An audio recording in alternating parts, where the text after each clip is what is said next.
allez bas, Seigneur, Samadio,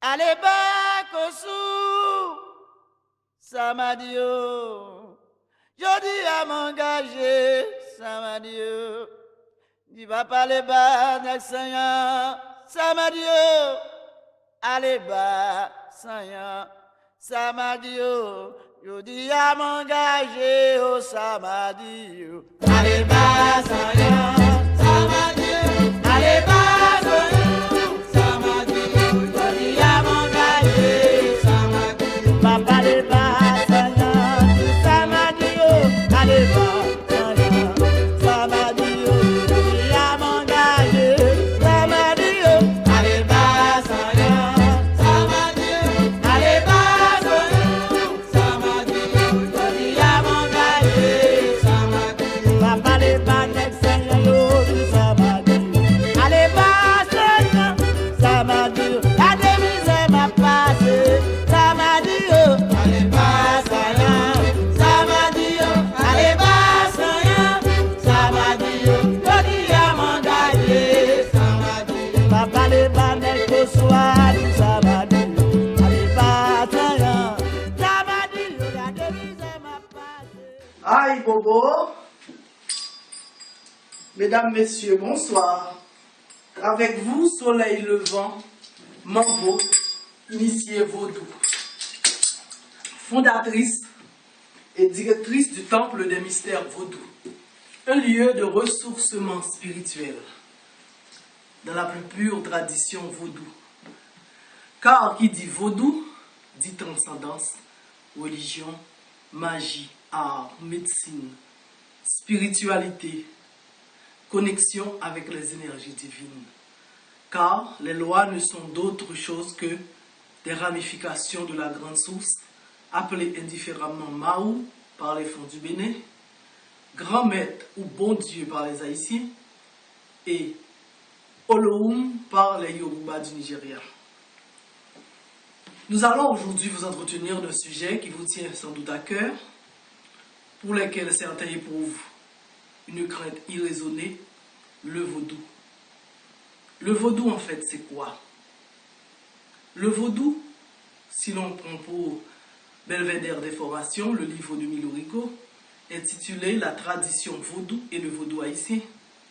Le vaudou est une introspection dans l'inconnu. Cet inconnu, en fait, c'est le mystère, c'est la connaissance. C'est l'initié en quête du savoir. Celui ou celle qui est possédé par un loi devient ce loi.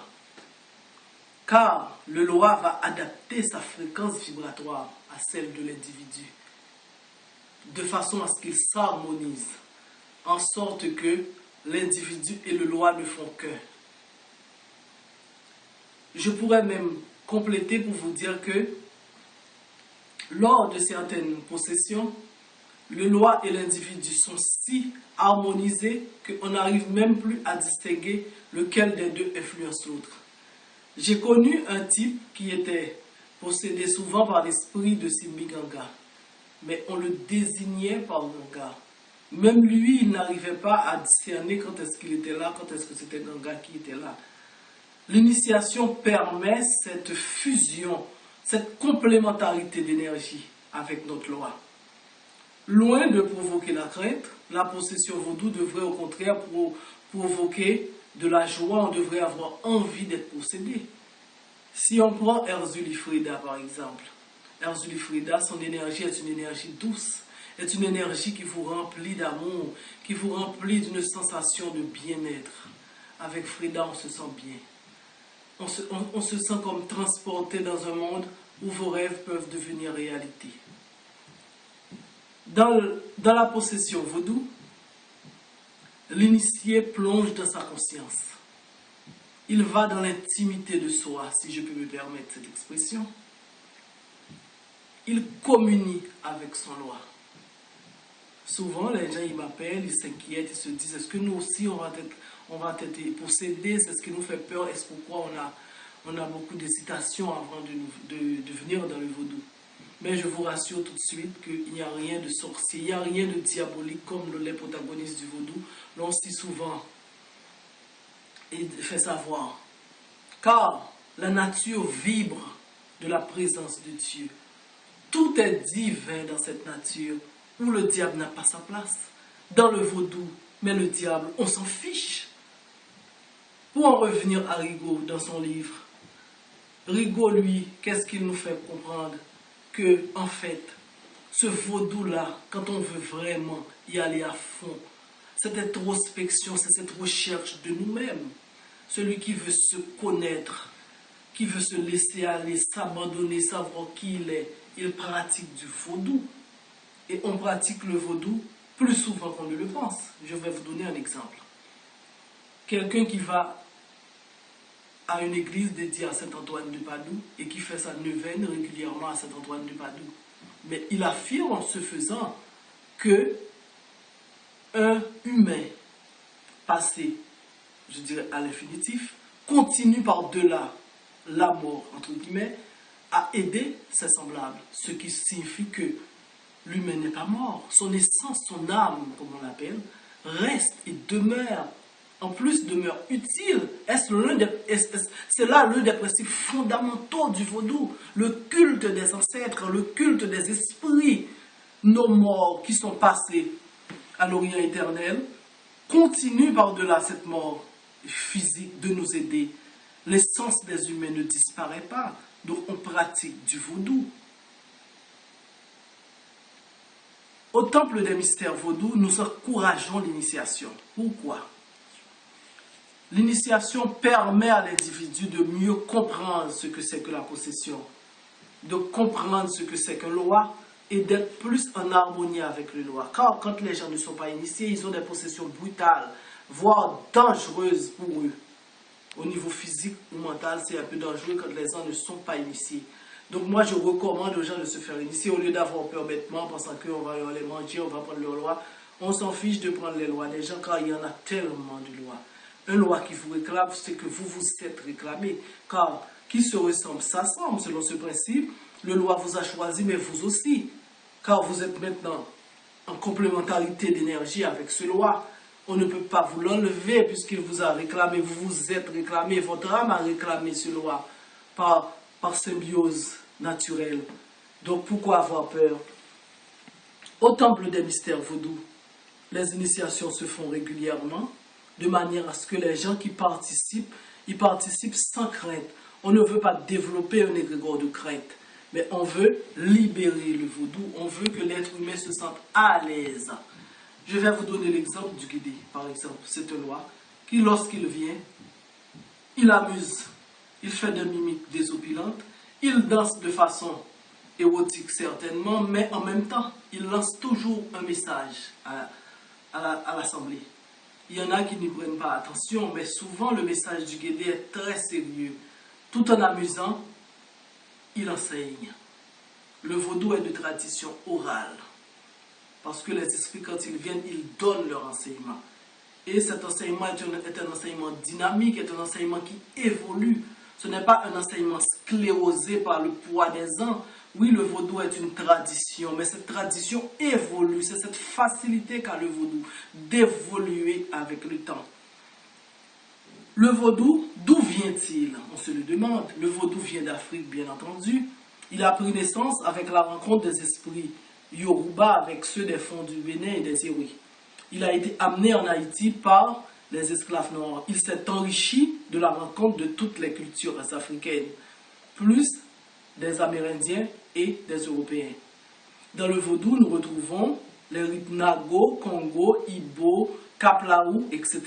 On retrouve également les colliers et par-dessus tout, on retrouve la présence des saints catholiques. Si nous prenons Erzuli d'Antor, par exemple, qu'on représente par la Vierge Noire de Pologne, qui représente également Erzuli Boran dans le nord du pays, Madalemba dans l'Artibonite, particulièrement à la Souvenance, un des hauts lieux mystiques d'Haïti. Si on prend Saint-Jacques le Majeur, qui représente Ogou Balenjo dans le nord, il représente en même temps Ogou Ferraille dans l'ouest. Donc il y a cette liberté de culte que nous possédons dans le vaudou, c'est vraiment une des particularités du vaudou. Moi, je peux décider en tant qu'initié qui va être pour moi au goût Ferraille, si je veux que ce soit au goût. Si je veux que ce soit Saint-Jacques, mais personne ne peut venir m'en empêcher. Donc, au Temple des Mystères, pour revenir, l'initiation, c'est quelque chose que nous recommandons pour nous répéter parce que c'est vraiment très important. C'est aussi important pour le vaudouisant d'avoir son culte, ses rituels, de s'harmoniser avec son loi, en faisant des fois des tables qu'on appelle tables loi, c'est-à-dire des offrandes dédiées à ce loi. Pas seulement pour vous enrichir, mais pour attirer aussi une protection de la part de ces lois, pour mieux vous harmoniser, si je veux me répéter, avec ce loi. Au Temple des Mystères, nous offrons différents services. Nous offrons également les lave-têtes, qui est le premier niveau d'initiation. On va jusqu'à la prise de haçon, qui est le grade ultime dans le vaudou, où l'initié arrive à la maîtrise parfaite de son loi, qui est à la fois son guide, son ami, son conseiller, quelqu'un qui s'harmonise parfaitement avec son loi. Ils deviennent comme un vieux couple. L'un ne sort pas sans l'autre, l'un ne prend pas des décisions sans l'autre. Ils deviennent un. Beaucoup n'arrivent pas à comprendre. Nous ne sommes pas esclaves de nos lois. Nous sommes les amis, nous sommes les enfants. Ils sont là pour nous guider. Est-ce pourquoi, selon moi, le vaudou est quelque chose de positif? Pour ceux et celles qui souhaitent laisser tomber ces spiritualités sclérosantes, qui sont là ou las des religions traditionnelles, où ils ne bénéficient de rien, mais le vaudou c'est fait pour vous, pour ceux qui veulent du renouveau. Mais vous devriez venir pratiquer ce vaudou qui a fait tellement couler beaucoup d'encre. Et malgré 5 siècles de persécution religieuse, le vaudou garde encore ses lettres de noblesse. Qui n'a pas essayé une fois dans sa vie la magie vaudou, cette magie divine qui fait tant de miracles, qui fait la guérison des personnes en état de santé mentale nuisible, qui peut vous aider, par exemple, à retrouver l'être aimé, en autant que l'être aimé soit fait pour vous, qui peut vous aider également à vous retrouver, à faire un changement dans votre vie, à améliorer vos finances, à améliorer votre santé, à vous sentir bien dans votre peau, à vous harmoniser avec vous-même et avec votre guide. Le vaudou, c'est fait pour ça. Donc, à notre prochaine causerie, nous allons vous parler un peu plus de ce que c'est que la magie vaudou, cette magie qui est si, je dirais, qui est à la fois, qui provoque à la fois de la crainte, de la curiosité et que même temps qu'on recherche. Donc je vais vous en parler un peu plus longuement. Pourquoi ça fonctionne aussi bien? Pourquoi les lois, ils sont là, ils sont à notre disposition? Pourquoi on devrait utiliser cette magie vaudou? Pourquoi on devrait mieux s'harmoniser avec nos lois? Donc si vous voulez me rencontrer, si vous voulez me parler, vous avez mes coordonnées au bas de la page. Donc je vous reviens la prochaine fois avec le sujet, la magie vaudou. C'est quoi exactement? À la prochaine. Merci de m'avoir écouté. Que les esprits vous guident. Aïe Bobo.